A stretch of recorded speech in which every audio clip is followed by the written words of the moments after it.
Vamos a ler 2 Timóteo, capítulo 4, a partir do versículo 6. Diz assim a poderosa palavra de Deus.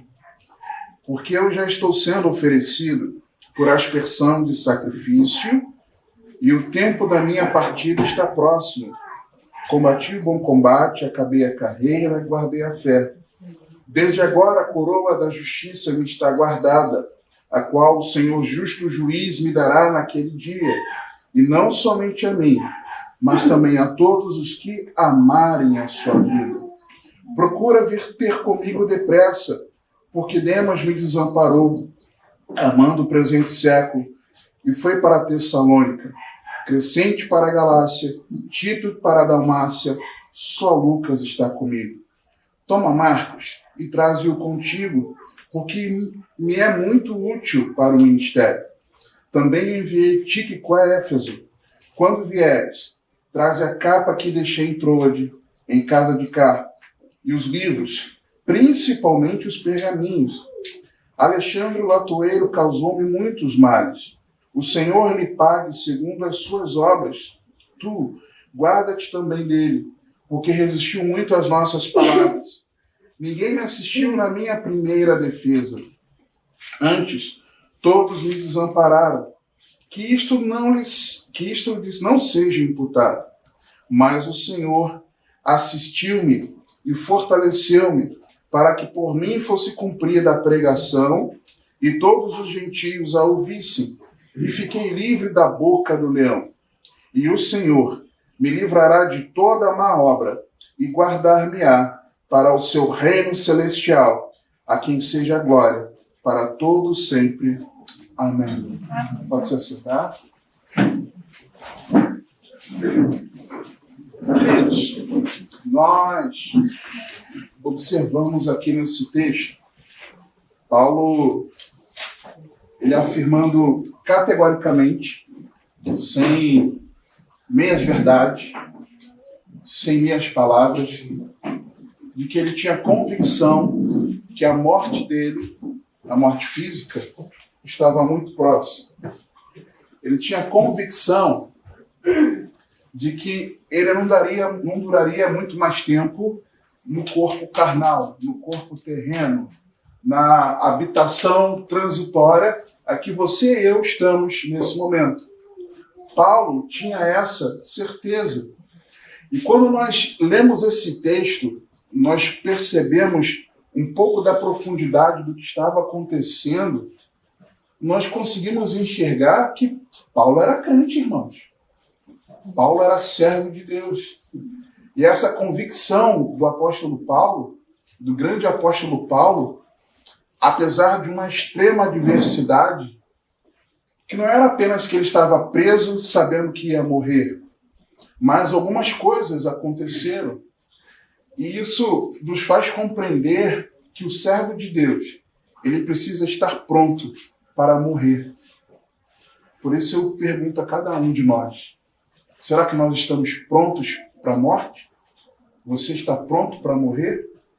Eu estou pronto para morrer? Paulo, nesse momento aqui de vida, ele consegue, de uma forma muito singular, colocando o coração dele, nos mostrar que o que mais importa para a minha e para a sua vida é para sempre nós estarmos nos braços do Senhor. Esse é o maior motivo de alegria. Esse é o maior motivo de prazer para cada um de nós. Paulo estava vivendo uma extrema adversidade. Nós lemos aqui nesse texto que alguns cooperadores de Paulo, cooperadores mais próximos, que ele, por exemplo, faz referência em outras cartas, abandonaram ele.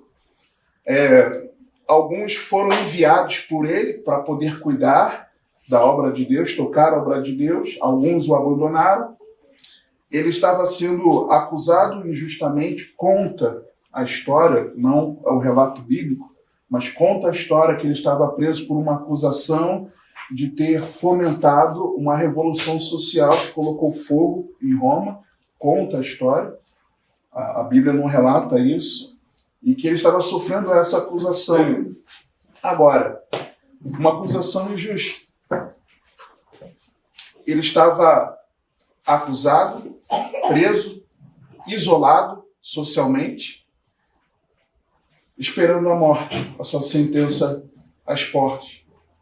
Nós, nesse tempo de isolamento social, nesse tempo em que os sinais da vinda do Senhor Jesus Cristo muito mais se aproximam, no tempo talvez de uma grande adversidade que nós estejamos passando, num tempo que talvez aquilo que nos dava apoio até então nos deixou.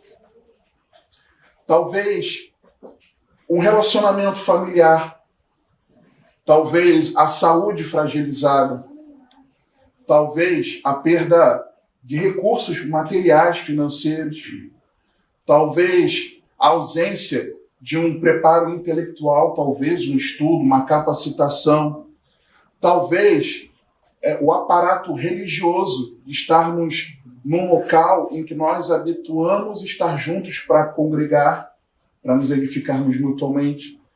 Talvez uma série de questões, ou algumas dessas todas, tenha abalado a nós. Tem feito com que nós nos sintamos cercados, com que nós nos sintamos talvez aprisionados.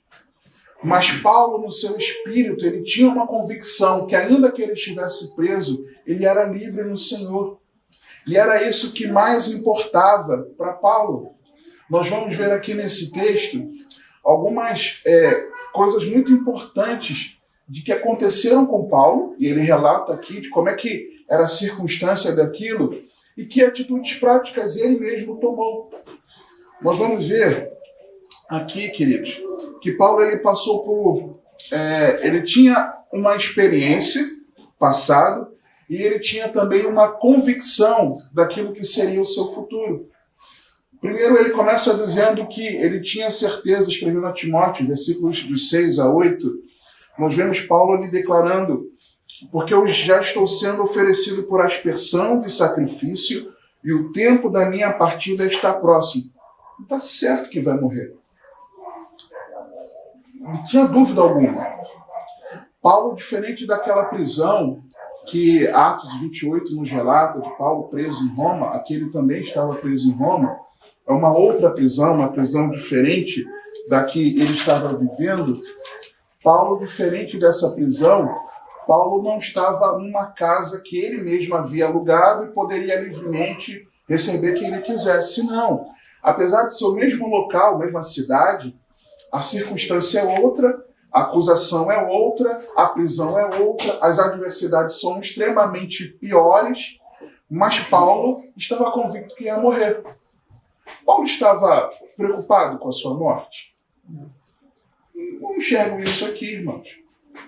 Veja bem, não é aquela certeza que cada um de nós tem que se estivermos vivos, se não estivermos vivos até o arrebatamento da igreja, né, até a vinda do Senhor, nós seremos mortos, morreremos. Seja por qualquer enfermidade, seja assassinado, seja por qualquer coisa. Esse é o destino desse corpo mortal, perecer, morrer. Paulo não tinha maiores dificuldades, e o versículo 8, ele afirma exatamente isso.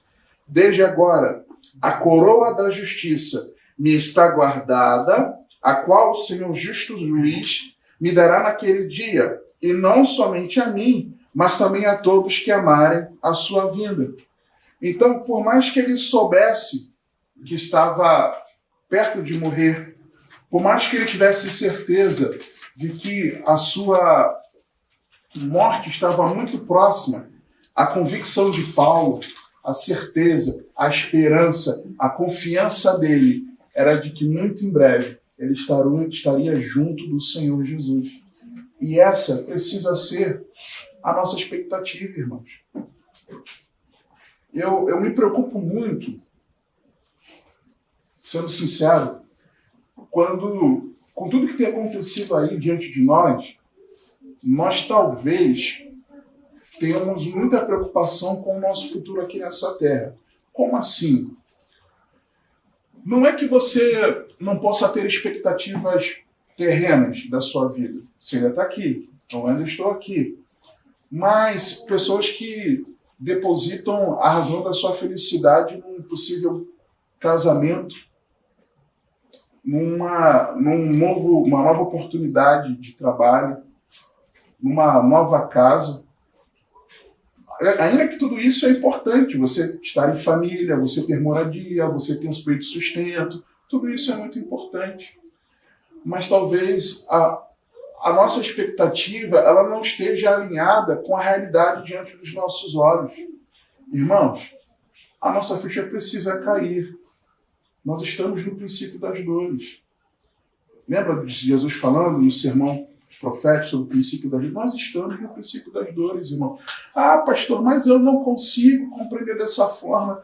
Você estudou aquelas aulas que o nosso pastor deu sobre Então Virá o Fim, em que ele repartiu em 3 vídeos, né? Publicou em 3 vídeos. O primeiro deles a aula foi inclusive anterior a esse período de isolamento, onde desde lá ele já falava abertamente algumas coisas que o meu coração às vezes se revolta em saber alguns mimimis que acontecem, apesar dele já ter alertado desde lá, desde antes do isolamento. Ele já alertava algumas coisas, que às vezes os irmãos ficam de muito mimimi. Mas você estudou essas aulas? Você assistiu? Se você não estava presencialmente, nem nessa primeira, nem no segundo dia, você assistiu? Quem é que assistiu? Pode levantar a mão. Quem assistiu? Se o teu pastor, que também é o meu pastor, ele traz uma instrução para nós sobre os últimos dias, nos orientando de que nós estamos no princípio das dores e nós não assistimos, irmãos, tem alguma coisa muito errada com a gente. Uma outra coisa que me preocupa muito são as pessoas supervalorizarem ensinamentos sobre o final dos dias que outros irmãos compartilham e publicam na internet e não têm a capacidade de assistir aquilo que o nosso pastor tem ensinado a respeito, irmãos. Tem alguma coisa muito errada com a gente. Tem alguma coisa muito errada com a gente. Porque se você assistir essas aulas, irmãos, eu vou falar uma coisa para vocês. Eu não sei se alguns aqui estavam na primeira aula, que foi antes do isolamento. Irmãos, que negócio glorioso você ouvir que Jesus está voltando.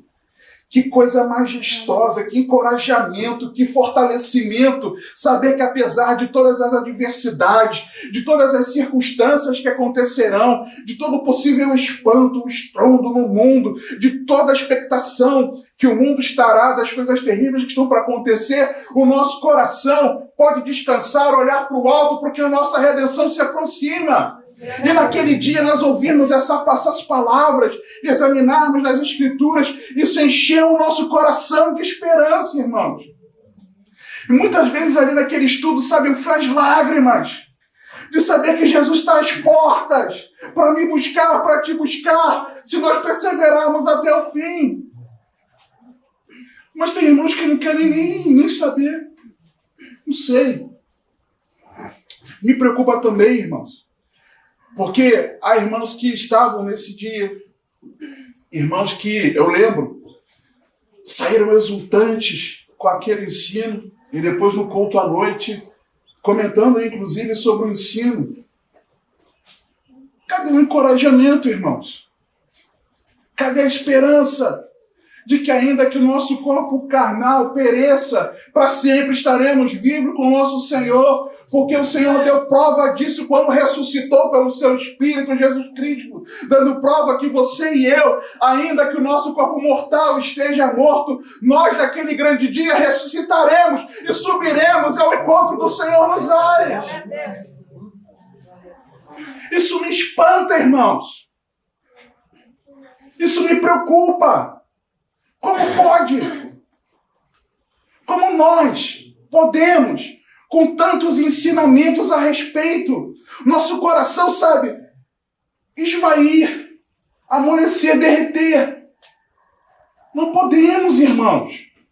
Paulo tinha certeza que iria morrer, mas ele estava com o coração cheio de esperança. E não foi fácil a vida dele aqui. Paulo, ele tinha a experiência e ele tinha a certeza. Nós vemos aqui que algumas condições adversas ele passou. Demas o desamparou, versículo 10. Demas o desamparou, amando o presente século. Foi indo para Tessalônica. Crescente para Galácia. Tito para Dalmácia. Os companheiros foram deixando. Não que todos aqui nesse momento desampararam. Mas alguns foram enviados por ele para cuidar da obra de Deus. Só Lucas está comigo. Toma Marcos e traze-o contigo, porque me é muito útil para o ministério. Também enviei Tíquico a Éfeso. Então, ele estava com a sua congregação reduzida, digamos assim. Ele estava com seus irmãos em Cristo longe dele, mais chegados, longe dele. Ele estava isolado socialmente. Ele só tinha Lucas ali perto dele. Só tinha um. E esse um, com certeza, por todo o relato que nós vemos a respeito de Lucas, era um que o encorajava. Só que Paulo, ele tinha uma experiência e ele tinha uma esperança. Que experiência é essa? Além de ele sofrer adversidade por conta, versículo 14, de Alexandre, latoeiro, causando-lhe males, mas Paulo tinha uma experiência e ele tinha uma esperança. O que aconteceu? Existia um momento que, no julgamento dele, ele teve uma audiência preliminar. Ele teve um primeiro momento em que ele precisava ser ouvido, ser escutado, e a partir dali apresentando a sua defesa. E naquele momento, na sua primeira defesa, ninguém estava com ele. Ele fala isso no versículo 16. Ninguém me assistiu na minha primeira defesa. E o termo aqui, assistiu, eu não sei se na tua Bíblia está assistiu, talvez uma outra palavra, é o mesmo termo que ele fala a seguir no versículo 17. Ninguém estava ao seu lado. Ninguém estava junto dele. E nesse primeiro momento de defesa, onde todos o desampararam, ele viveu algo maravilhoso no Senhor. Ele relata no versículo 17, mas o Senhor assistiu-me e fortaleceu-me para que por mim fosse cumprida a pregação e todos os gentios a ouvissem e fiquei livre da boca do leão. O que ele começa falando no versículo 17? Apesar de todos terem me desamparado, mas o Senhor me assistiu e o Senhor me fortaleceu. Quando nós lemos aqui, o Senhor me assistiu, nós podemos compreender que Paulo ele está falando de de uma expressão que significa exatamente colocar ao lado, estar ao lado. Talvez a tua Bíblia, nesse versículo, ela fale, ao invés de assistiu-me, o Senhor assistiu-me, talvez diga, e o Senhor esteve ao meu lado. Alguma tradução diz assim? Permaneceu ao meu lado. Permaneceu ao meu lado, exatamente, porque é isso que quer dizer. Exatamente. O Senhor esteve ao lado de Paulo. Paulo tinha a experiência da presença de Deus. Paulo tinha... E isso, irmão, não é que aconteceu só agora. Nós vamos examinar na Bíblia, tem alguns textos aqui, que Paulo tinha a experiência da presença de Deus. Em meio às adversidades, em meio aos abandonos, ao desamparo, ao isolamento social que ele vivia, em vias de morrer, tinha essa convicção. Paulo tinha experiência com a presença de Deus. Será que nós temos experiência com a presença de Deus? Será que você pode me falar, olha, hoje eu já senti a presença de Deus assim de uma forma maravilhosa? Será que essa semana? Será que esse mês? Quanto tempo você não se sente confortado no teu coração de saber que mesmo que você não sinta a presença, mas pela fé, o Senhor permanece ao nosso lado, porque assim Ele prometeu. E não é questão de sentir, irmãos. O Senhor está ao lado e pronto. É questão de saber, de ter essa convicção. Eu sei que Ele está ao meu lado.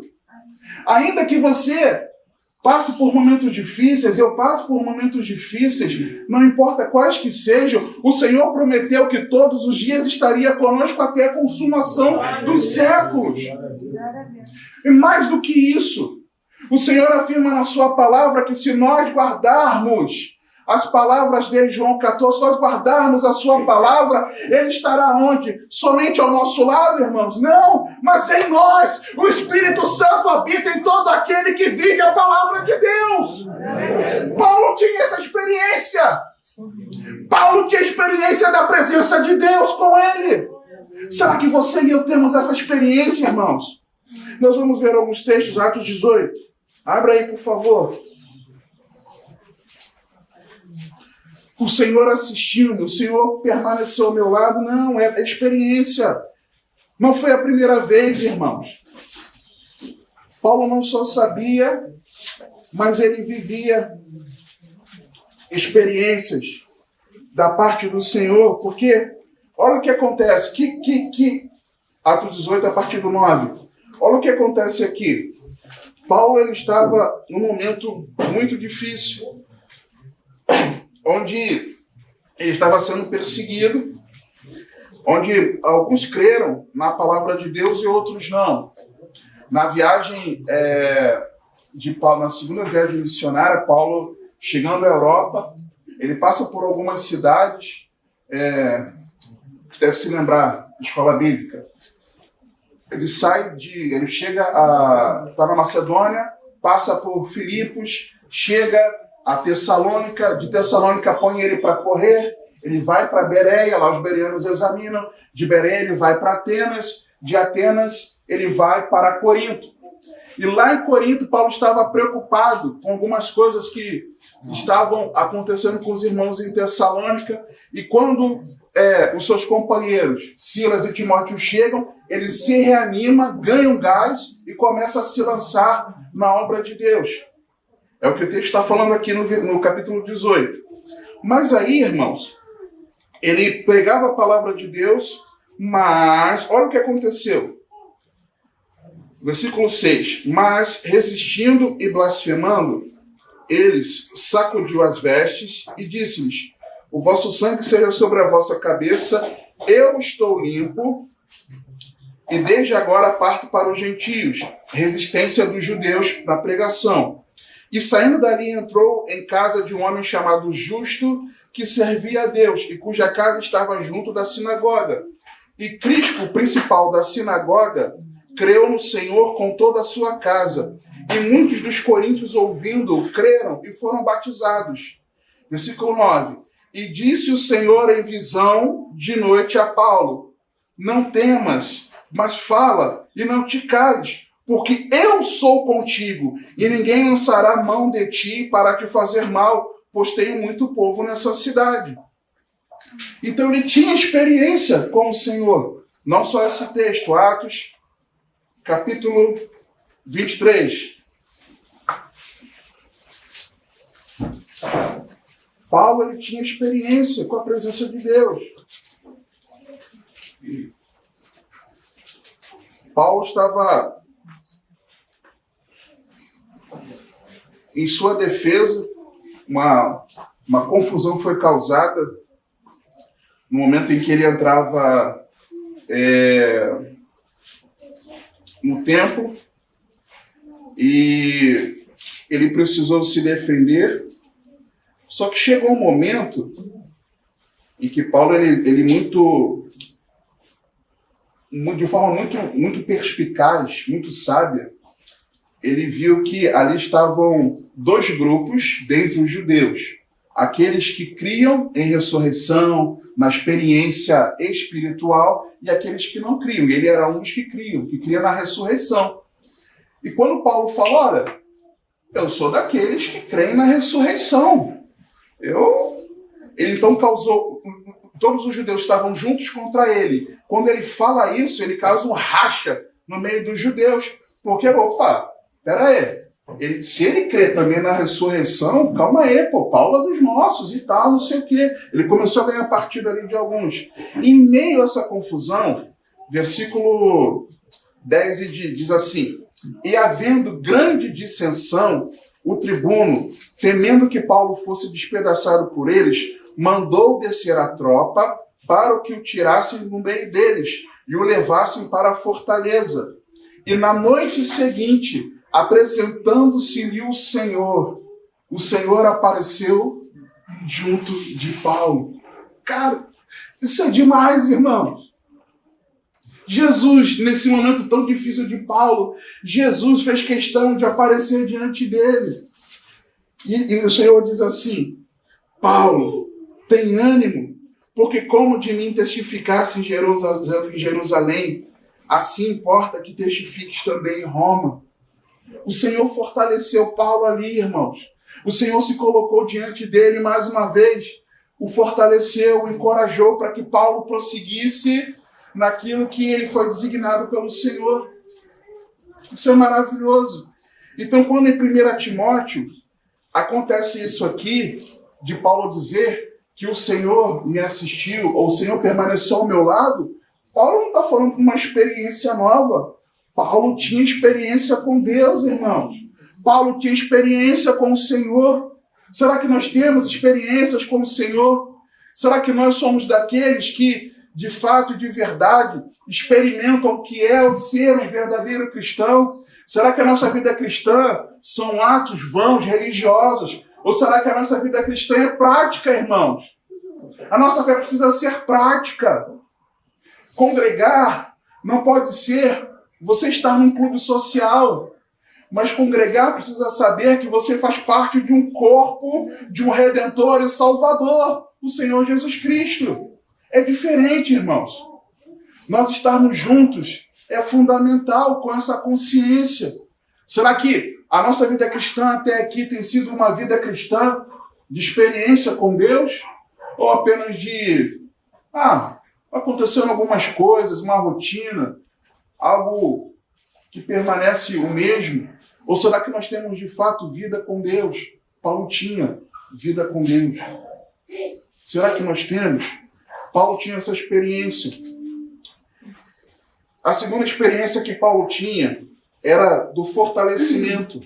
Na parte B do versículo 17, Paulo ele declara o seguinte: mas o Senhor assistiu-me e fortaleceu-me.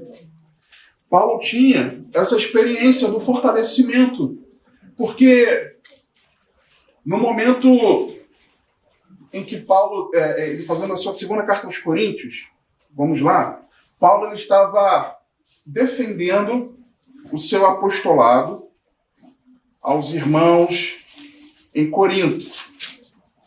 E num dado momento, Paulo ele precisa defender quem ele era, defender o seu ministério, defender quem de fato ele era, porque existiam ali alguns irmãos que não tinham a convicção de que Paulo era, ou se faziam questão com essas atitudes de demonstrar que Paulo não era alguém que tinha autoridade.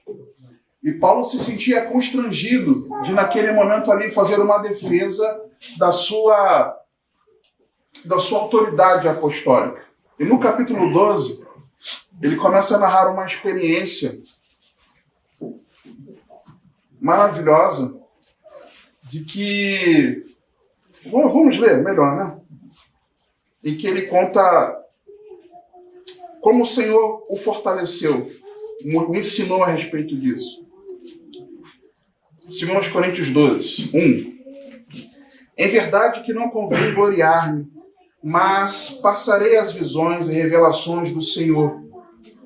Conheço um homem, ele não queria dizer que era ele mesmo, um homem em Cristo que há 14 anos, se no corpo não sei, se fora do corpo não sei, Deus o sabe, fui arrebatado ao terceiro céu. E sei que o tal homem, se no corpo, se fora do corpo, não sei, Deus o sabe, foi arrebatado ao paraíso e ouviu palavras inefáveis que ao homem não é lícito falar. De alguém assim me gloriarei eu, mas de mim mesmo não me gloriarei, senão nas minhas fraquezas. Porque se quiser gloriar-me, não serei nécio, porque direi a verdade. Mas deixo isto para que ninguém cuide de mim, mais do que em mim vê, ou de mim ouve.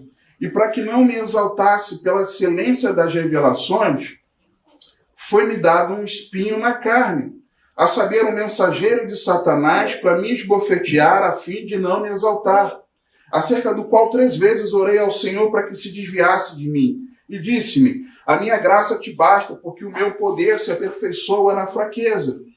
De boa vontade, pois me gloriarei nas minhas fraquezas, para que em mim habite o poder de Cristo. Por isso, sinto prazer nas fraquezas, nas injúrias, nas necessidades, nas perseguições, nas angústias por amor de Cristo. Porque quando estou fraco, então sou forte. Aí eu pergunto, irmãos, Paulo nessa prisão sabendo que ia morrer, Paulo isolado dos seus amigos, Paulo sendo acusado injustamente, Paulo estava sofrendo? Estava sofrendo, estava mal, uma extrema adversidade. Paulo estava humanamente enfraquecido ali? Estava. Tanto estava que ele pede no versículo 9 que nós lemos, do capítulo 4 de 2 Timóteo, e vários outros versículos, ele pede nessa carta que Timóteo fosse vê-lo. Timóteo, vem me ver. Timóteo, eu preciso de você. Eu preciso estar junto de você. Vem. Então ele estava fragilizado. Só que no momento que Paulo ele estava fragilizado, ele sabia que em meio às suas fraquezas, o Senhor o fortaleceria. E foi o que aconteceu. O Senhor me assistiu, mas o Senhor me assistiu, ou permaneceu ao meu lado, e me fortaleceu. Então, nos momentos de adversidades, a minha e a tua experiência precisa ser de saber que o Senhor nos fortalece. Será que você já teve experiências com Deus de que o Senhor te fortalece? De que Ele te fortaleceu? Eu tenho certeza que sim, irmãos. Em momentos que você estava mal, em momentos que você estava para baixo, fragilizado, espiritualmente mal, o Senhor te fortaleceu. Será que nesses momentos de adversidade que nós passamos, o Senhor mudou ou o Senhor continuará fortalecendo a minha e a tua vida? Qual é o nosso papel? O nosso papel é de reconhecer que nós somos fracos, que nós somos humanos, limitados, nós temos um limite, um teto, onde nós não podemos ultrapassar. Nós temos um limite humano, carnal, mas na nossa fraqueza, assim como nós acabamos de ler, o poder de Cristo nos aperfeiçoa. O Senhor nos fortalece, o Senhor nos encoraja, o Senhor nos levanta, o Senhor nos faz avançar, porque nós temos uma expectativa. Você está preparado para morrer? Eu estou preparado para morrer? Só que Paulo sabia que ele poderia ser fortalecido no Senhor. Paulo tinha experiência. E quando ele está mal, o Senhor o levantar. É isso que ele está dizendo. Quando eu estou mal, fraco, o Senhor me fortalece, o Senhor me levanta. Quando eu estou prostrado, caído, o Senhor me levanta. Quando eu estou desanimado, o Senhor me anima. Quando eu estou mal, o Senhor me coloca de pé. Você está entendendo? Nós precisamos ter na nossa mente as experiências de que o Senhor nos fortalece, irmãos. Nós precisamos ter na nossa mente e no coração que o Senhor é conosco para sempre. Se eu fosse perguntar aqui aos irmãos, se você se recorda de algum dia ou alguns dias, ou muitos talvez, em que você estava mal, você se prostrou diante do Senhor, se debulhou em lágrimas. Talvez você tenha sentido aquela presença gostosa do Senhor te abraçando, talvez.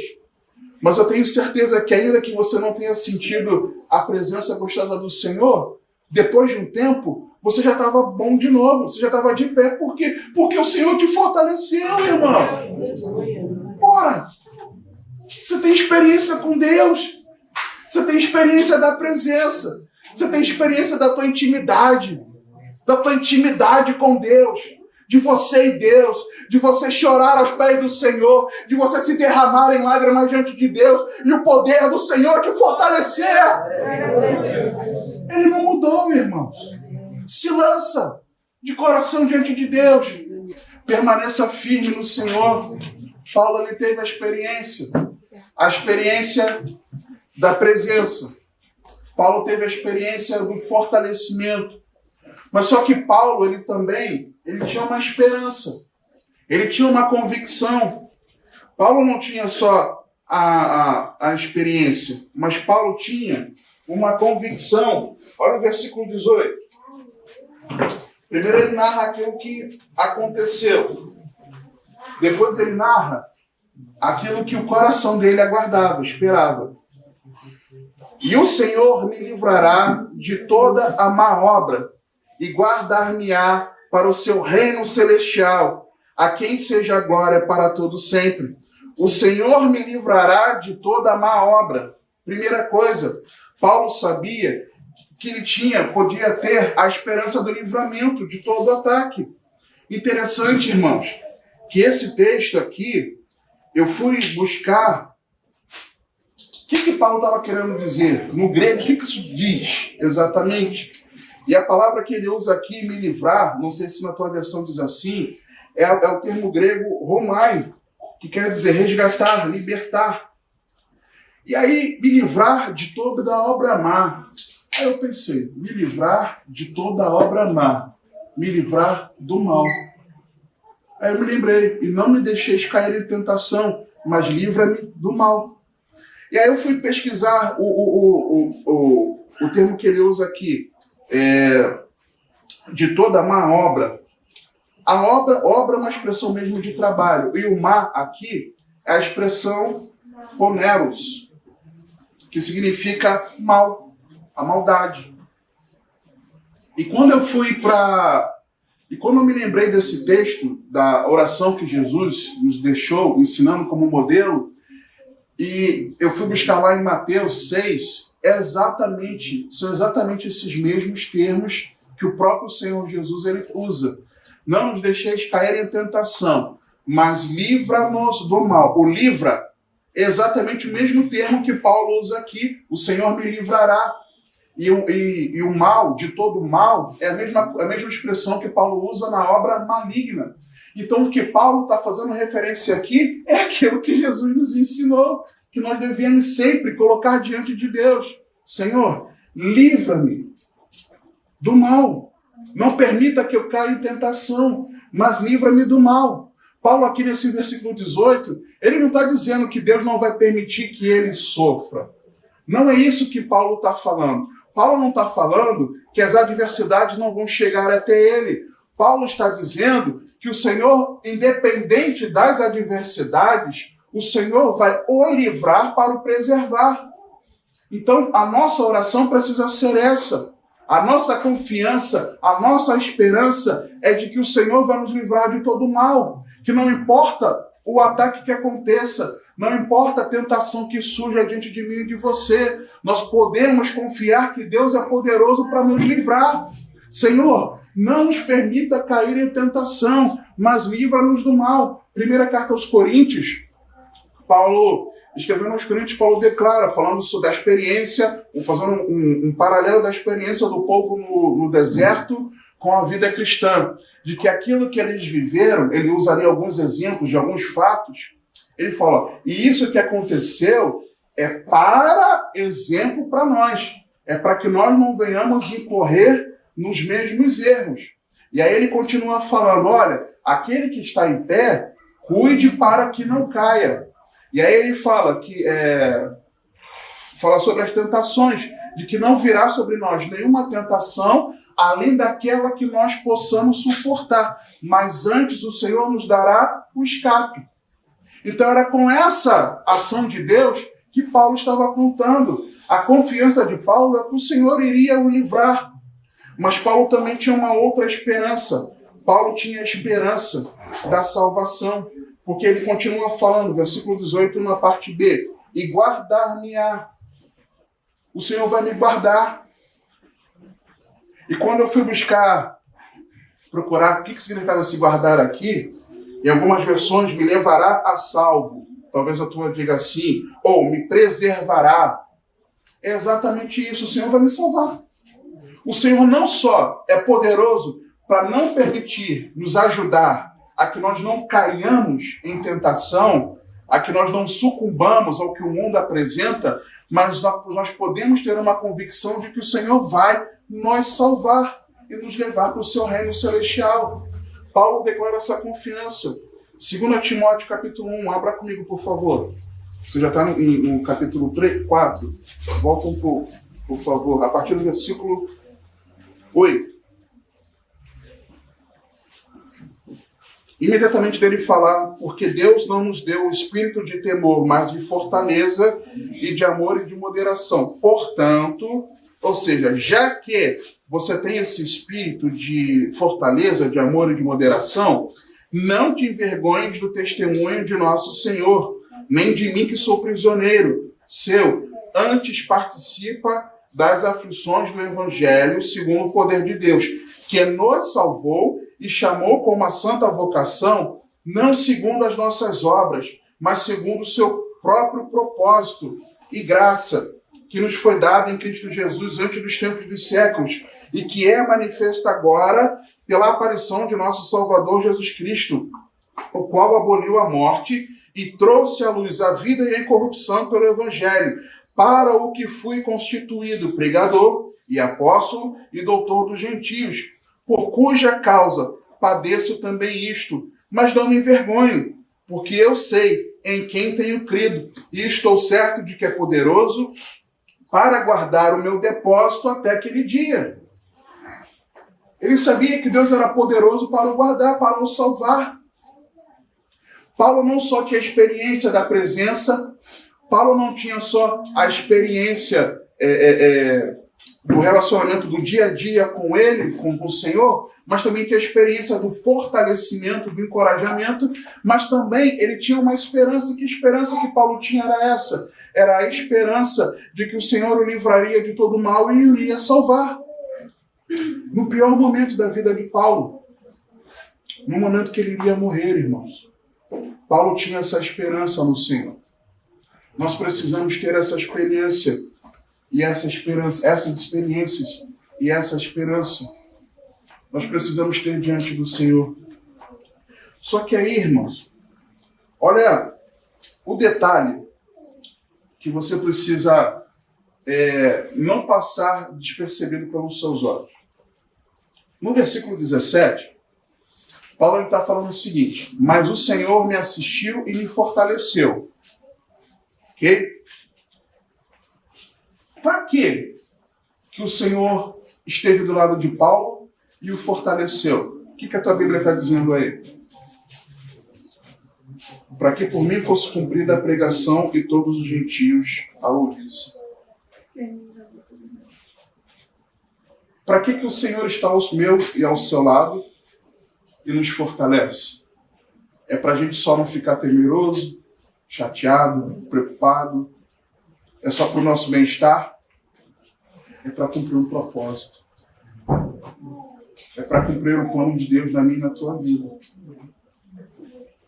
Deus quer nos fortalecer, nos encorajar. Deus quer reafirmar que Ele está aqui do nosso lado. Para quê? Para quê? Para que nós possamos cumprir a vontade de Deus. Para que nós possamos viver para a glória de Deus. Não é para você viver a sua vida. Não é para eu viver a minha vida. Mas é para nós vivermos a vontade de Deus. E qual é a vontade de Deus para a sua vida? Qual é a vontade de Deus para a minha vida? Qual é, irmãos? Você sabe a vontade de Deus para a sua vida? Primeiro é viver para a glória dele, claro. Mas você sabe aquilo que você precisa no dia a dia fazer? Será que você e eu temos de fato aberto mão das nossas vontades para fazer a vontade do Senhor? Paulo expressa isso aqui muito claramente. Só que Paulo viveu algo e tinha uma expectativa. O que Paulo intentava fazer? Agora, como nós estarmos prontos para morrer? Como estarmos prontos para que aquele grande dia nós estejamos de pé diante do Senhor. Como? Paulo ali dá um exemplo aqui muito interessante, irmãos, que me remete diretamente a 1 Tessalonicenses capítulo 5, versículo 23, que nós vamos já ler, já. Mas Paulo diz o seguinte, primeiro, no versículo 13, Paulo ele fala o seguinte, quando vieres, falando com Timóteo, traze a capa que deixei em Troade. Irmãos, para que Paulo, sabendo que ia morrer, mais dia menos dia, para que Paulo sabia, para que Paulo pediu uma capa, irmãos? Você já parou para se perguntar isso? Por quê? Por que Paulo pediu uma capa? A capa dele, que estava em Troade. Você já parou para pensar? Tem um porquê para isso. Paulo, na circunstância aqui da prisão dele, ele estava numa masmorra. Estava numa prisão fria e úmida. E no versículo 21 nós não lemos, mas se nós lermos agora, no versículo 21, ele fala assim para Timóteo, procura vir antes do inverno, na parte A do versículo 21. Então Paulo, naquele momento, ele não estava no inverno, mas ele sabia que o inverno ia chegar. E ele, dentro de uma prisão fria e úmida, ele precisava dessa capa. Essa capa era uma roupa, uma peça de roupa rústica, de lã. Tenta lembrar aqui na América do Sul, na América Latina, aquela roupa típica que a pessoa tem um lençol sobre o corpo e só tem um buraco para a cabeça, né? Tem um nome que eles usam, me esqueci agora. Pancho? Não é pancho, não. Me esqueci o nome. É exatamente esse tipo de roupa. Era uma capa rústica, mais grossa, que protegia ele do frio. Então ele colocava sobre o corpo aquele casaco, vamos dizer assim, e só tinha um buraco para a cabeça. Para quê? Para ele se proteger do frio. Paulo, então, ali, ele tomou providências práticas para o cuidado do corpo. Paulo ia morrer, não ia? Para que ele tinha que se preocupar de estar com frio? Não vai morrer. Mas ele teve preocupação em cuidado com o corpo, uma preocupação natural. Nós temos sido orientados, por exemplo, no nosso contexto aqui, qual a orientação que nós temos tido para cuidado do nosso corpo?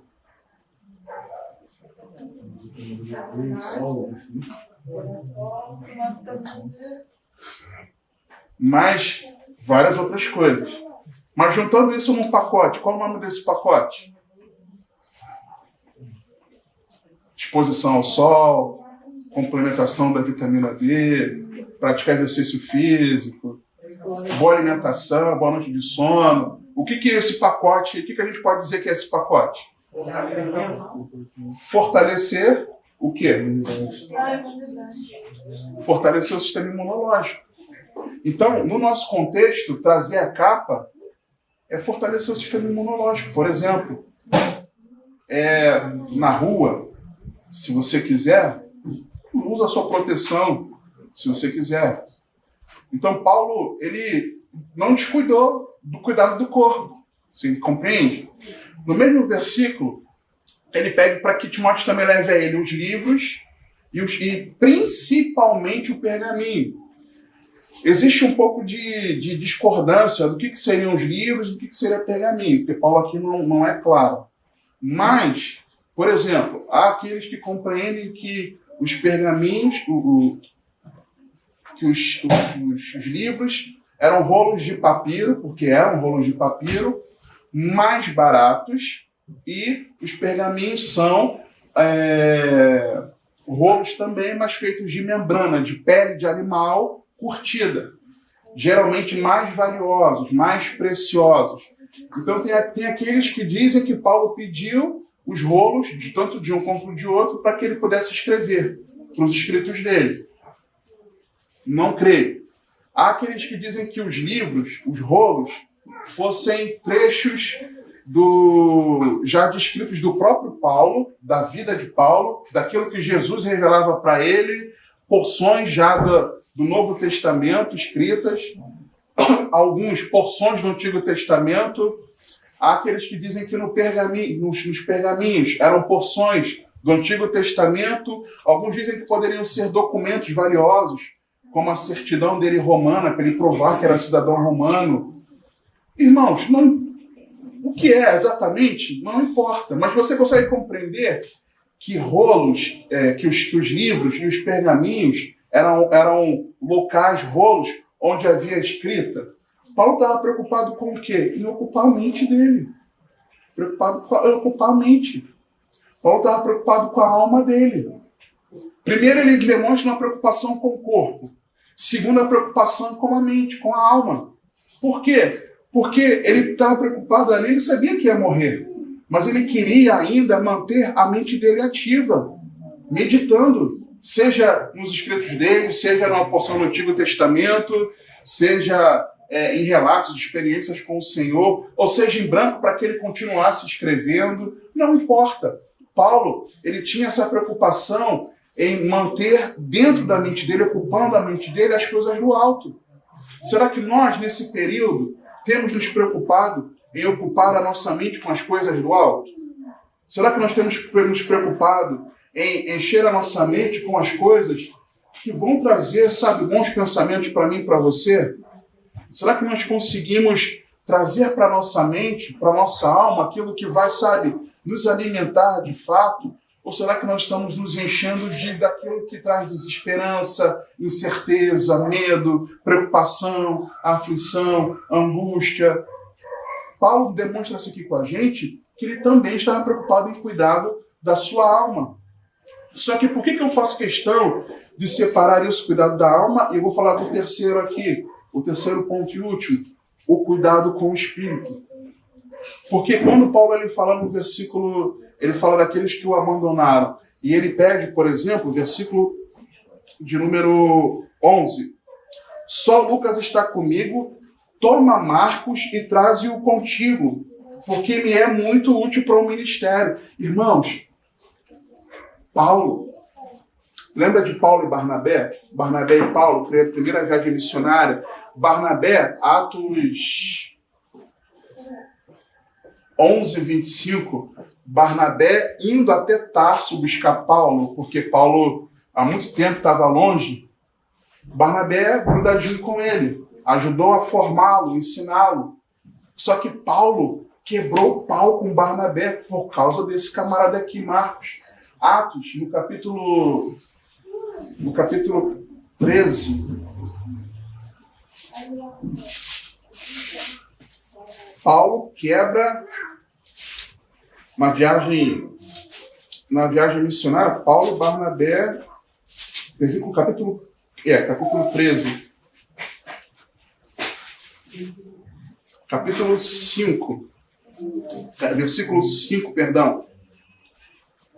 Atos 13, 5.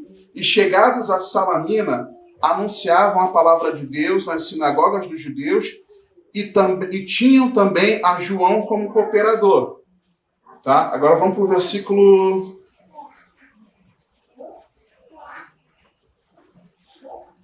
13.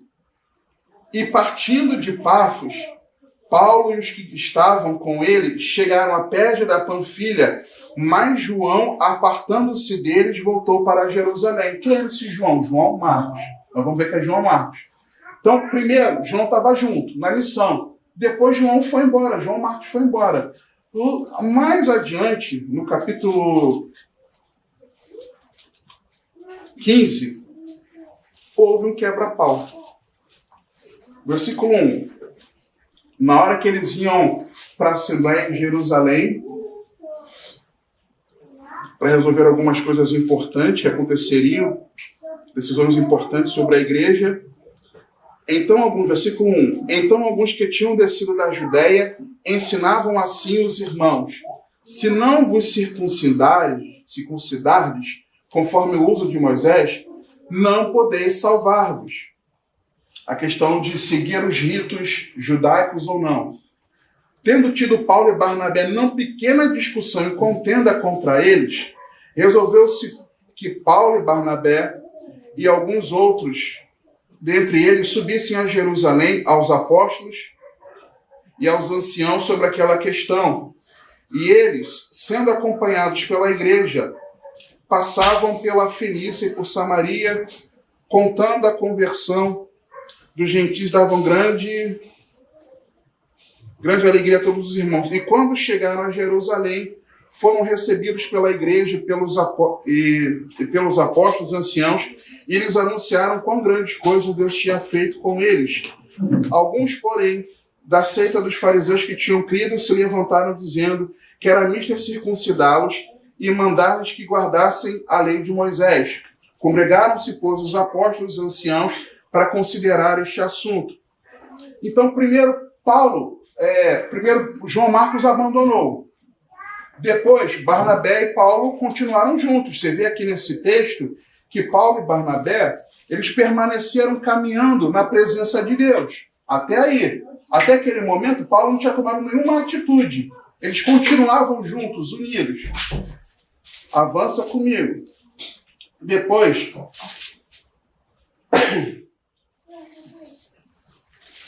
capítulo...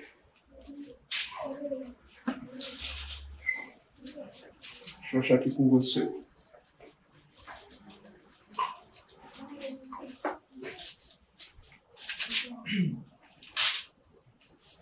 Primeiro eles continuam juntos, unidos, em parceria. Depois, eu tenho isso marcado aqui na minha Bíblia. Aqui, capítulo 15. Ainda no próprio capítulo 15, a partir do versículo 36. Então, eles estavam juntos, mas depois o quebra-pau entre eles. E alguns dias depois, disse Paulo a Barnabé: tornemos a visitar nossos irmãos por todas as cidades em que já anunciamos a palavra do Senhor, para ver como estão. E Barnabé aconselhava que tomassem consigo a João, o mesmo João, chamado Marcos. Mas a Paulo parecia razoável que não tomassem consigo aquele que desde a Panfilha se tinha apartado deles, e não os acompanhou naquela obra. E tal contenda houve entre eles que se apartaram um do outro. Barnabé, levando consigo a Marcos, navegou para Chipre. E Paulo, tendo escolhido a Silas, partiu encomendado pelos irmãos à graça de Deus. Então, Marcos era aquele que foi o pivô da briga de Paulo com um grande companheiro dele, talvez o seu grande discipulador. E quando chega no último momento de vida dele, nós vemos também em outras cartas, vemos em Colossenses, nós vemos em Filemão a referência a Marcos. Ele manda chamar Marcos. Paulo havia perdoado Marcos, irmãos. Você compreende isso? Primeiro, ele não serve para mim. Não quer mais congregar comigo nesse tempo do isolamento social. Não serve mais para andar comigo. Não quero perdoar. Paulo perdoou, irmãos. Você está entendendo? Uma coisa é as pessoas não quererem andar junto. Outra coisa é nós não querermos estar de braços abertos. É diferente. Uma coisa é a pessoa não querer estar junto. Outra coisa é você não querer estar junto. Paulo lhe cuidou do Espírito. Paulo perdoou. Perdoou de algo lá do passado. Algo que tinha acontecido lá atrás. E já tinha perdoado antes. Que em outras cartas há referência a Marcos. Mas Paulo também perdoou de coisa recente. Porque quando Paulo fala que foi abandonado, no versículo... Vamos voltar para 2 Timóteo. Versículo 16, parte B. Paulo diz o seguinte: ninguém me assistiu na primeira defesa, antes todos me desampararam. Que isto lhes não seja imputado. Lembrando Jesus, né? Pai, perdoa-lhes, eles não sabem o que fazem. Lembrando Atos 7, versículo 60, se não me engano, Estevão, a mesma coisa. Senhor, não imputa isso a eles não, perdoa. Será que nós temos perdoado quem tem nos ofendido? Na mesma oração que Jesus ensina não permita que nós caiamos em tentação, mas livra-nos do mal. Ele também ensina, perdoa-nos assim como nós temos. O perdão de Deus a minha e sua vida é condicional ao nosso perdão às pessoas. Paulo sabia disso, irmãos. Paulo sabia que ele precisava perdoar. Ele perdoou de imediato. Ele não guardou mágoa. Ele não guardou rancor. Ele perdoou. Paulo cuidou do corpo. Paulo cuidou da alma. Mas, principalmente, Paulo cuidou do seu espírito. Nós temos cuidado do nosso espírito também. Você tem se quebrantado diante de Deus, arrependido de todos os seus pecados. E lembre-se que se você fosse colocar diante de Deus arrependido dos seus pecados, primeiro você precisa perdoar. Será que eu tenho me colocado arrependido de todos os meus pecados diante de Deus? Será que eu tenho tido atitudes espirituais? Ou será que eu tenho, nesse momento, me preocupado só com o cuidado do corpo, só com o cuidado da alma, mas eu não tenho me preocupado com o cuidado do espírito? Afinal, está tudo meio diferente. Será que nós estamos aqui simplesmente para que nós estejamos vendo uns aos outros, matando a saudade, nos encorajando socialmente falando? Ou nós estamos aqui em atitude espiritual porque cremos que essa aqui é a Assembleia dos Santos? E o texto que me lembra da orientação do Senhor a nós cuidarmos do corpo, da alma e do espírito para a vinda do Senhor é 1 Tessalonicenses capítulo 5, versículo 23, para nós encerrarmos.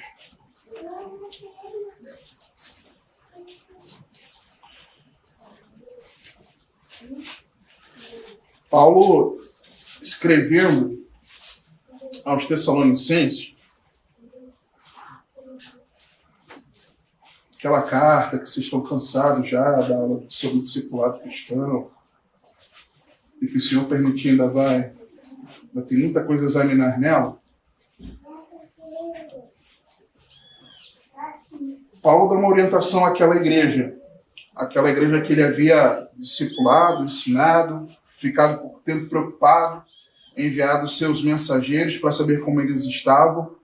E no finalzinho da carta, Paulo escreve: e o mesmo Deus de paz vos santifique em tudo, e todo o vosso espírito e alma e corpo sejam plenamente conservados irrepreensíveis. Para quê? Para continuar vivo nessa terra? Não, irmãos. É para a vinda de nosso Senhor Jesus Cristo. Então Paulo sabia que estar pronto para morrer era ele cuidar do corpo dele, daquilo que ele podia ali, era ele cuidar da alma dele, mas acima de tudo ele também cuidar do seu espírito, porque ele estava pronto para ir para o reino celestial. Ele estava pronto para retornar para o Senhor, estar para sempre com o Senhor. Será que nós estamos prontos para morrer, irmãos? Será que eu estou pronto para morrer? Será que eu estou pronto a dar a minha vida por Cristo? Será que eu estou pronto para morrer? Eu garganteio por aí. Eu tenho falado com a minha esposa, não me preocupe com isso não, amor. Essas preocupações que o pessoal tem, que a gente lê às vezes na notícia. Se morrer, eu morri. Poxa, eu vou estar com o Senhor. Aí eu pergunto, se eu estiver com sintomas dessa enfermidade, será que eu vou estar disposto a morrer? Será que eu estarei? Você estará? Se eu sair daqui e distraído, me despedindo de vocês, vier um carro e me atropelar, será que eu estou pronto? Será que eu estou pronto para ter um aneurisma? Foi um aneurisma que o Luder teve, né? Um aneurisma, né? Cerebral. Será que eu estou pronto? Você está pronto? Será que você está pronto para, daqui a muito em breve, ser perseguido? Mais ainda, acirradamente, a você não aceitar. Eu não sei quem assistiu a um vídeo que o nosso pastor publicou, foi ontem ou anteontem, não me recordo, sobre, anteontem, se eu não me engano, o plano para nos criminalizar. E você, se assistiu, você sabe o conteúdo do qual eu estou falando. Se você não assistiu, assista. Você está pronto para ser criminalizado? Ser preso? Criminoso é preso, com exceção de hoje em dia, que eles são soltos para mandarem na gente no ponto de ônibus, por exemplo, que eu fiquei sabendo. Isso muito me indignou na hora que eu sou. Será que você está pronto para ser criminalizado, preso?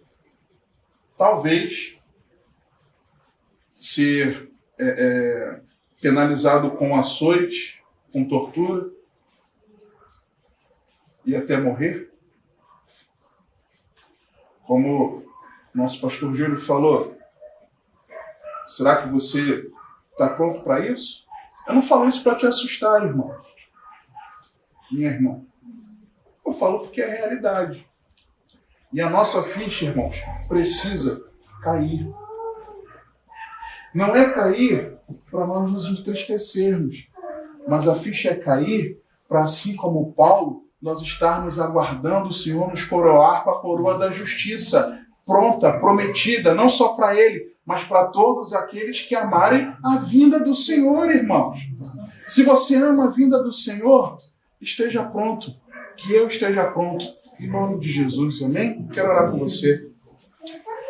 Pai, no nome de Jesus, eu te dou graças pela oportunidade, Pai, do Senhor permitir que nós possamos compreender um pouco mais na Tua Palavra. Que o cristão ele precisa estar pronto, Pai, para morrer. Assim como Paulo ele tinha experiência na presença, assim como Paulo tinha experiência do fortalecimento, assim como Paulo tinha a certeza, a convicção que o Senhor não permitiria cair em tentação, mas livraria de todo mal, assim como ele tinha convicção que o Senhor o guardaria para o levar a salvo para o reino celestial, assim como o Pai, Paulo demonstrou saber reconhecer que a expectativa dele, a esperança era ele estar na eternidade contigo. Nós rogamos a Ti nessa hora, Pai. Humildemente, Senhor, nós rogamos a Ti. Nos ajuda, Pai, a nos lembrar de todos os momentos em que o Senhor nos deu experiências contigo. Nos ajuda, Pai, a saber reconhecer que independente de sentirmos qualquer coisa, Pai, qualquer arrepio, qualquer situação, nós precisamos saber, ter em mente que o Senhor estará conosco todos os dias até a consumação dos séculos. Nos ajuda, Pai, a saber, compreender, ó Pai, e não desacreditar que se nós perseverarmos em guardar a Tua palavra, o Senhor habita dentro de nós por meio do Teu Espírito, Senhor. Nos ajuda, Pai, a reconhecer, a saber que enquanto estamos aqui nessa terra, Pai, nós sofremos aflições, que não importa aquele desamparo que aconteça em qualquer área, mas nós sabemos que o Senhor está ao nosso lado, nos fortalecendo, nos encorajando, nos fazendo enxergar que muito melhor nós estarmos para sempre contigo, Senhor. Pai, nós não estamos prontos para morrer, Pai. A realidade é essa. Mas nós rogamos a Ti, Pai, pelo poder do Teu Espírito, Senhor. Ajuda-nos na nossa fraqueza. Ajuda-nos, Senhor, a nós nos rendermos a Ti a cada dia, não nos julgarmos salvos, mas prosseguirmos para o alvo, para o prêmio da soberana vocação. Pai, nos ajuda a olhar somente para Cristo Jesus. Ajuda-nos a ter foco objetivo no reino celestial. Nos ajuda, Senhor, a entender que esse mundo aqui não serve para nada, Senhor. Que o mundo está corrompido, Senhor. Mas que o melhor é estar contigo. Pai, encoraja-nos, fortaleça-nos pelo poder do Teu Santo Espírito, Pai. Pai, que enquanto estejamos aqui, nós possamos cuidar do nosso corpo físico, naquilo que é importante, necessário, cuidarmos, preservar. Mas, Pai, também nos ajuda a nós cuidarmos da nossa alma, Pai. Ajuda-nos a não permitir que, através dos nossos ouvidos, dos nossos olhos, entre em coisas que vão emporcalhar, entulhar a nossa mente e fazer com que nós estejamos mal, depressivos, tristes, angustiados, aflitos. Mas ajuda-nos, Senhor, a enchermos a nossa mente com as coisas do alto. Ajuda-nos, Senhor, a meditar na Tua palavra. Ajuda-nos a meditar em boas notícias. Ajuda-nos, Senhor, a meditar naquilo que o Senhor tem trazido, Pai, de benefício ainda aqui na nossa vida, nesse plano terreno. Ajuda-nos, Senhor, a guardarmos a nossa alma, Senhor. Ajuda-nos também, Pai, a cuidar principalmente do nosso espírito, Pai. Ajuda-nos a ter um coração quebrantado diante de Ti, arrependido de todos os nossos pecados. Espírito Santo, nos alerta onde nós temos errado, onde nós temos pecado, onde nós temos falhado, porque nós queremos, Senhor, ser guiados para a eternidade. Espírito de Deus, guia-nos para a eternidade, por favor, Senhor. Senhor, ajuda-nos a perdoar a quem nós precisamos perdoar. Ajuda-nos a limpar os nossos corações, Senhor. Ajuda a nenhuma mágoa, a nenhum rancor, a nada ficar entulhado em nós. Ajuda-nos a não sermos depósitos, Senhor, de lixo espiritual, mas ajuda-nos, Senhor, a andarmos conforme o Senhor estabelece como padrão na Tua palavra. Pai, nós precisamos de Ti mais do que nunca, Senhor. Se o Senhor não for conosco, nós não conseguiremos. Mas nós confiamos em Ti, porque a Tua promessa é que o Senhor estaria conosco. Ajuda-nos, Senhor, para a glória do Teu nome, para que nós estejamos prontos diante de Ti, naquele grande dia, Pai. Assim nós oramos por nós e por todos os nossos irmãos em Cristo, Pai, na face da terra. Nós oramos em nome de Jesus. Amém, Senhor.